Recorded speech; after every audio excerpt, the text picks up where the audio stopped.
अस्सलाम वालेकुम, मैं हूं हकीम हसीब अहमद भट्टी। नाजरीन, आज हम बात करेंगे गुर्दे की दर्द की बीमारी के हवाले से। अगर गुर्दों के मुकाम पे शदीद दर्द होता है, मरीज तड़पता है, बार बार पेशाब की हाजत होती है और पेशाब बार बार कतरों की सूरत में रुक रुक के खारिज होता है। इस दर्द की टीसें जो होती हैं वो खुशियों तक पड़ती हैं, टेस्टिस तक पहुंचती हैं। जिस तरफ के खुशियों में दर्द हो उस तरफ की टांग और पाँव में भी दर्द होता है और इसके अलावा मरीज को मतली और कै की कैफियत भी होती है।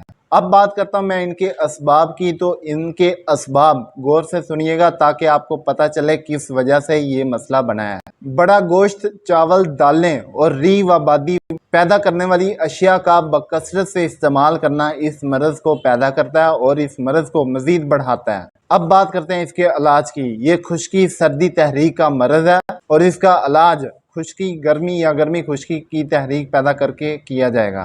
और जो नुस्खा मैं आपको बताऊंगा वो नहायत ही मुजर्रब है, मुफीद है। जिस तरह का भी दर्द गुर्दा हो, इंशाल्लाह चंद ही खुराकों से दर्द गुर्दा ख़त्म हो जाएगा। तो नुस्खा नोट फरमाएं।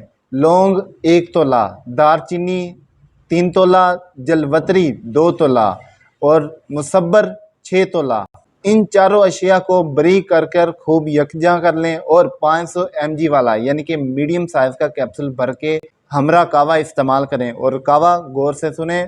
देसी अजवाइन 1 चुटकी और देसी पुदीना भी 1 चुटकी 2 कप पानी में बॉयल करें। जब 1 कप पानी रह जाए तो पुनकर इसमें 2 चम्मच शहद मिलाकर पी लें और साथ में कैप्सूल भी लें। और कैप्सूल दिन में 4 यानी कि ये 4 खुराकें आपने कावे के साथ लेनी है। तो इंशाल्लाह एक ही दिन में ये दर्द गुर्दा ख़त्म हो जाएगा। और हाँ, एक बात, ये टोटका नहीं है बल्कि ये इलाज है।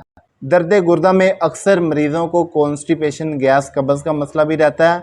तो अगर इसी चीज़ का इस्तेमाल करेंगे इंशाल्लाह गैस का मसला भी ख़त्म हो जाएगा और कब्ज़ भी ख़त्म हो जाएगी और ब्लड सर्कुलेशन बेहतर हो जाएगी, जिससे दर्द गुर्दा भी ख़त्म हो जाएगी।